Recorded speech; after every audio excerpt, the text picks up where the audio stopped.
So, hooray!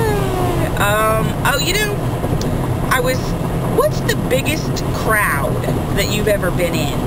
I was watching, this is kind of weird, I was kind of playing around on YouTube today, kind of jumping around. You know how that happens when you're watching a video and you see something on the side, you want to see it, and you just keep going, and it just snowballs and snowballs, and you're just watching all, that's just, there's that side of YouTube. I mean, I know there's a bunch of people I'm subscribed to, and I watch you guys every day, and you guys watch me every day, but then there's that whole other section of you know, stuff that just is stuff.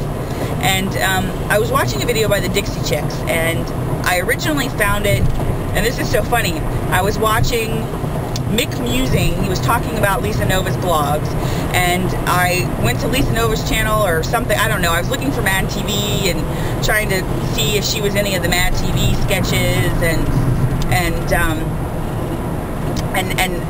I saw this Rachel Ray thing, or not a Rachel Ray parody, and then from that I saw a like her little sister parody of how to make meth, and then, you know, somehow I ended up on the Dixie Chicks, and I don't know how this all happened. But I was watching this video about the Dixie Chicks, and there was a parody about the Dixie Chicks, their song Not Ready to Make Nice, and that's kind of what landed me into the Dixie Chicks stuff. And I was watching a performance they did of Sin Wagon, which is one of my favorite songs by them, and I do like the Dixie Chicks a lot. And Sin Wagon, and the line goes, "Oh Lord, if He'll forgive me." And the way she said it during the show was that she put her arms out and she said, you know, "Oh Lord, if you're gonna forgive little old me."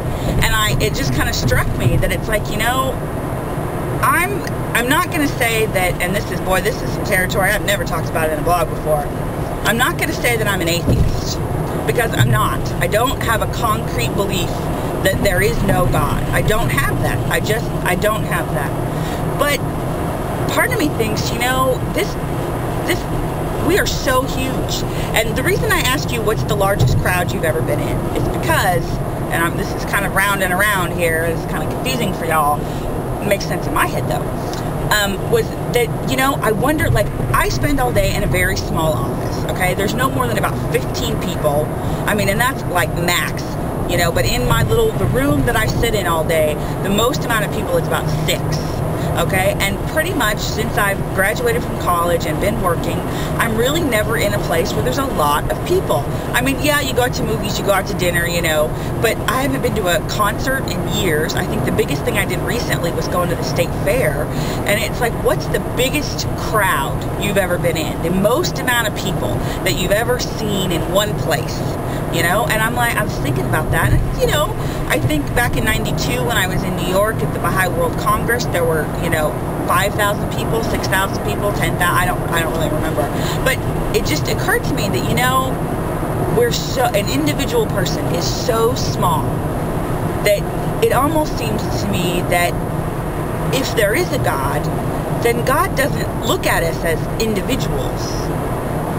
He or she would look at us as a unit, and what we do to each other and for each other, rather than what as individuals we are, because there's just so many of us.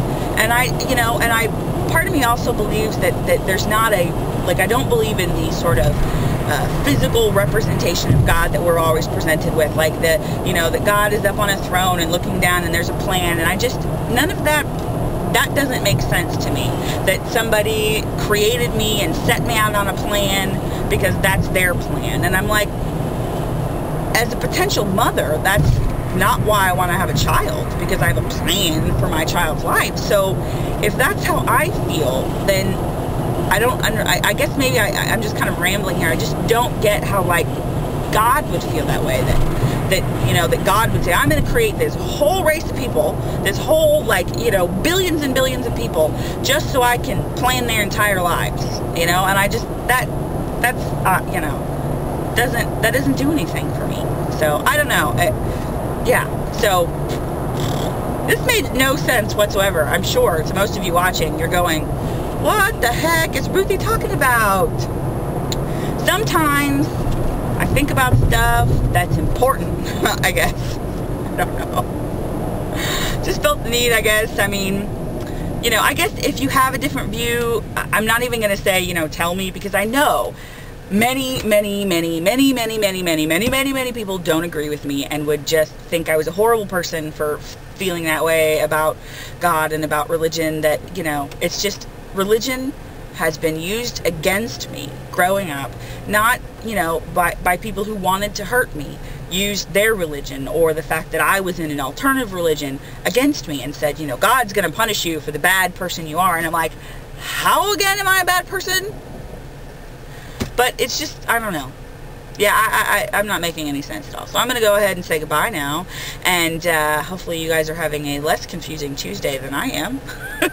And I'll see you guys later around the tubes. Maybe you'll check out some... Oh, I watched a whole bunch of meth videos too. Those are creepy. Don't do meth. Don't do meth. That's my message for the day. Bye.